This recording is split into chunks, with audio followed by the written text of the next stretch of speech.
In the comments section this last week, a really cool conversation came up talking about Josh Allen and how much he needs to throw to be effective, right? Yeah. It was a really short string of comments, but I think that's a cool conversation to have. Is, you look at what the Bills have done this offseason. They added Diggs. They added 2 wide receivers in the draft. They added another running back. So a running back who is actually a very good receiving back out of the backfield. So you look at the weapons that are added per position. You ask yourself, how much does Josh Allen need to throw to be an effective quarterback?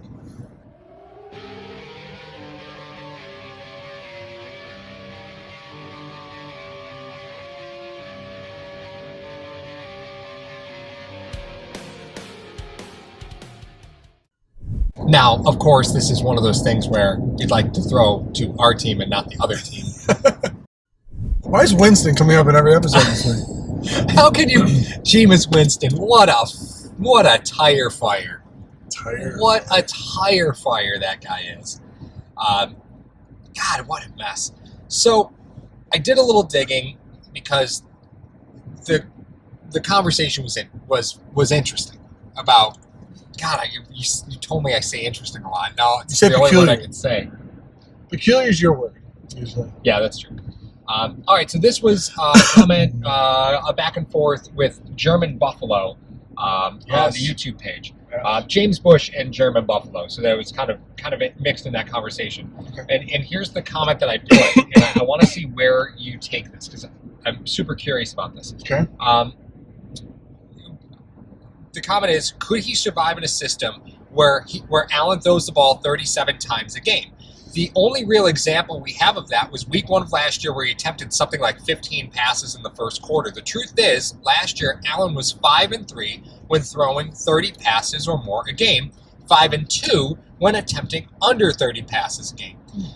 In games the Bills won with 30-plus attempts, they averaged 8.2 points on the victory, right? So that's how much that margin of victory was 8.2 points. Right. So that was in games that they attempted more than 30 passes. In games that they won under 30 pass attempts, they won by an average of 12. That's a huge difference. That's a 4-point difference. That's a big difference. Well, I mean, the conventional wisdom would say if you're winning, you're going to run the ball more. Yeah, right. That makes sense. Right. If you're in a close game or you're losing and then you eventually win, maybe you had to throw to win. Yeah, but I think with the... Excuse me, lady. Can I drive here too? Thank you. With the defense that's set up for the Buffalo Bills, the drafting of Moss, Singletary's maturity, the wrench that's thrown in there is Diggs for me. But you did draft 2 other wide receivers that can mature. That was a business decision for when Beasley and Brown move on or they don't move on or whatever. That was insurance policy. Yeah. However, I don't think he has to throw a bunch to be successul. I don't think he has to throw. Why? Some of the numbers that you even said back that up. And the other thing is, he has, even though Dable hasn't, in some people's eyes, I'm not saying mine, probably yours, hasn't utilized Allen's strengths to its fullest potential, which happened to be his legs. Now, some people might say he uses his legs too much. Mm-hmm. We don't know if that's scheme or that's play breakdown. Mm-hmm. You know what? And no one's going to know that. Right. No one's going to really know that. I don't care how much they try to sell you that, this is what he was supposed to do on this play. No, you don't know that. Right. But I don't think they have to throw all the time. Because if this is a derivation of the New England Patriots offense when Dable was there, you said it yourself last week. They can come into games, throw 40 times. They can come into games, run double tight, and run it 40 times. Right. Does he have to throw to be successful? Does the Bills have to throw 35 times a game to be successful? I'm going to say no. Well, I guess that's where you and I differ a bit here, right? Because I think you're going off the premise that defensive teams built strongly around their defense, typically run the football more. Right? That's the old adage, right? And quarterback, too. Right, and that's normally pretty accurate.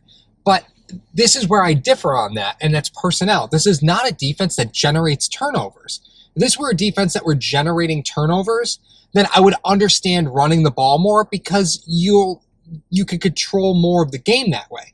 This is not a team that generates turnovers. So you're not getting any more, you're not generating possessions here. Okay. Right? If you're generating possessions, that margin of victory when you're throwing the football should be higher because you're given more possessions, you're going to inherently throw more passes then, right?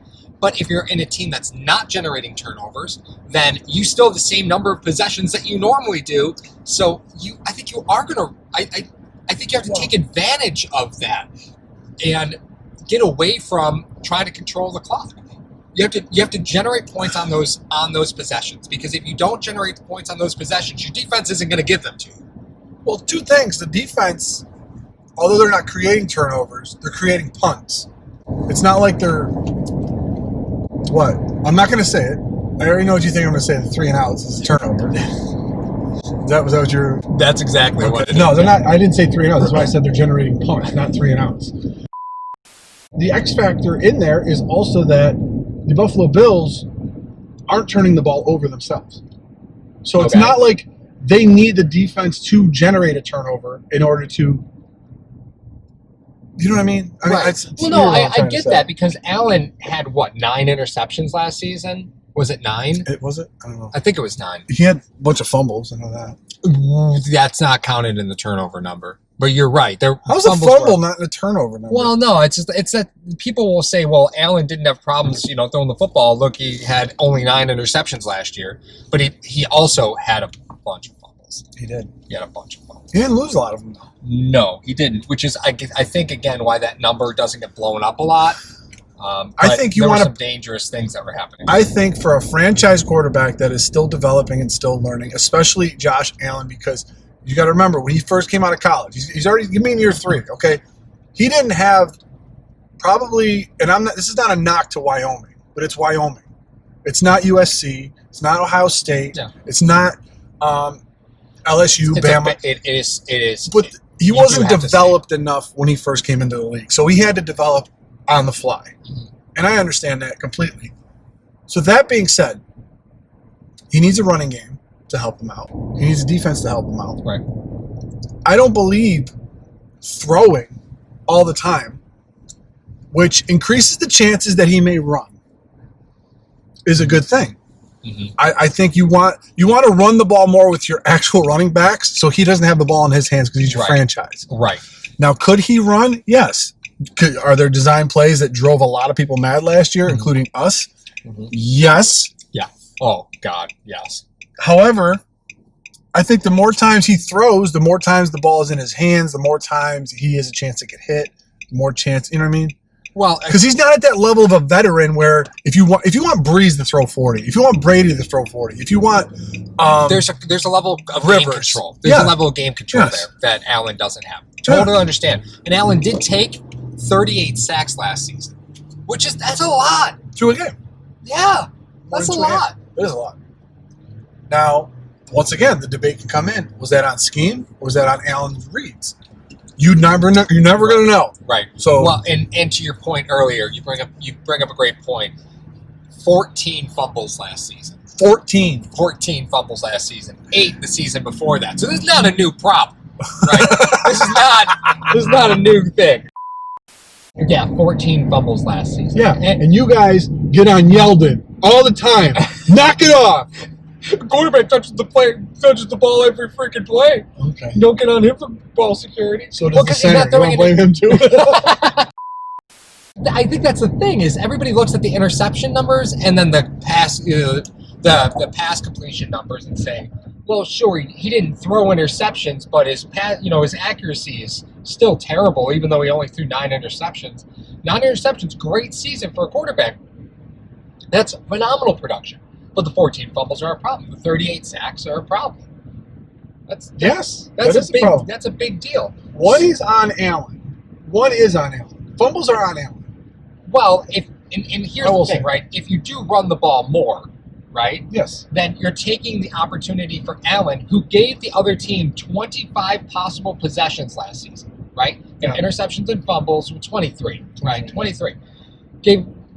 Allen gave the other team 23 possible possessions last season. Mm-hmm. Okay? If you run the ball 10% more, Okay. right? Now that number's sub 20. Yes. Significantly. Right. Are you running with him, though? Okay. Well, therein lies some of the conversation. That's the rub. Right? Therein lies some of the conversation. Do you run the ball more because Allen does have ball security issues, or do you say he needs to develop, we need to throw more, we need to score more points? Because when I heard Sean McDermott talk about the offense the whole season and even this offseason, the answer to every question was, we need to score more points. We need to score more points. We need to score more points. You drafted a new kicker, you drafted 2 receivers, you traded for Diggs, and you drafted a running back. That's 3-1 in the wide receiver to running back scenario. Tells me they're going to pass the ball. They could. Like I said, the wide receivers that they drafted, I think, were developmental projects for Beasley and Brown. Okay? If you take that off the table. Sure. They got Diggs. Yeah. Okay. Now, is awesome. Are the additions that the Buffalo Bills put on their offense, drafting a running back, getting Diggs, getting 2 other receivers like you said, trying to secure some of that line a little bit more, were those percentage-wise, 80-20, 50-50, whatever, how much of that a percentage was for Allen's development, and how much was that as writing on the wall for Dable? Because I know I'm asking the wrong guy this. No. Like, because I know what your opinions are in Hashtag Nation, but I'm asking Hashtag Nation too. I want to know this because he's never lasted this long in one offense. Nope. I'm talking about Dable now. Yep. Okay. People are very high on him. He even had head coaching offers last year. But the question still remains. He's not a proven OC that has a track record of success in the top 15 of anything that he's done being an offensive coordinator in the NFL. I think a lot of those additions for both Allen and Dable, I don't know what the percentages are, were to take excuses away. Mm-hmm. But circling back, and I'll let you get to your point, circling back to the whole thing, I don't think he needs to throw more. I'm just saying. But they do need to evaluate if this kid is the franchise by the end of the season. Well, and that's what this season has to be, right? You have to make that determination. But the fumble numbers and the interception numbers scare me a bit. Well, I mean that's the thing that gets me, because you look at what they've done to this offense, and you have to say, yes, we want Allen to throw more. We want Allen to throw 34 times. Let's just say 34 is a number.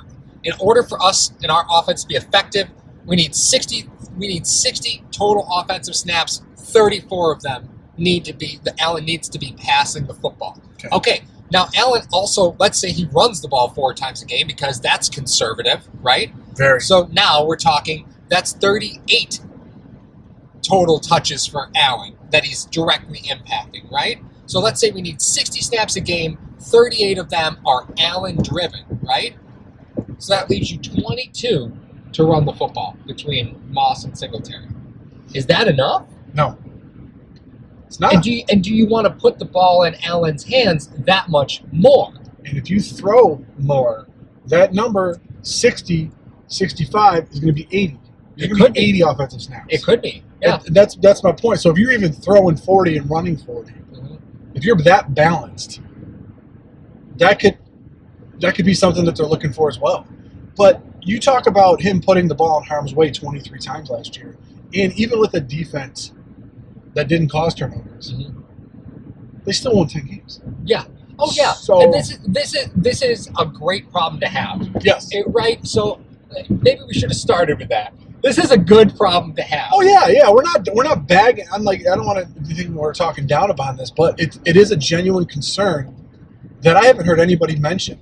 Right. Anywhere. And I think it's a cool conversation, because you do have to ask yourself, how much do I want to learn about Josh Allen this season? I need to know everything this season. Yes. So my opinion is I need to see everything now. Just let me know. Let me know what's coming. Let me know how big the bullet is in the gun. That's what I need to know, right? Just tell me what you're shooting me with and let me know. Okay. But with that being said, it is something that people who are detractors of Josh Allen would say, well, they drafted Moss because they know they need to keep the ball on the ground more. People who support Allen and want to see him throw more say, well, they drafted Diggs and drafted 2 wide receivers. Of course they want Allen to throw the football more. There's both arguments here, and neither of them are wrong, because you really can see this both ways. You can see it how you want to see it. I want to know how capable Allen is, but I'm sure there's people out there in Bills Mafia and Hashtag Nation that scares the hell out of him. Does it scare the hell out of you? For him to throw more? Yeah. No, because you'll know. You'll know without a shadow of a doubt. The question was, do I think he needs to throw more? Now, I'm not on the staff trying to evaluate the kid. Do I think that they could win with him not throwing as much? Well, last year, 5-2, throwing 30 or less times. You know that if you're losing, you're going to have to throw the ball more. The Cowboys taught us that last year. Yep. So, do I think? No. Now, if I'm an evaluator of Josh Allen and I have to open up my checkbook in 2 more years for this kid, then yeah, like you just said, tell me. I need to know. I need to know all this stuff. Because if you're still if at the end of the 2020 season we have this conversation again, no, there's no bueno. Yeah, things did not go well. No. Yeah, no, things did not go as planned. You can't start. You can't. He has to answer question marks. So does Brian Dable by the end of this 2020 season.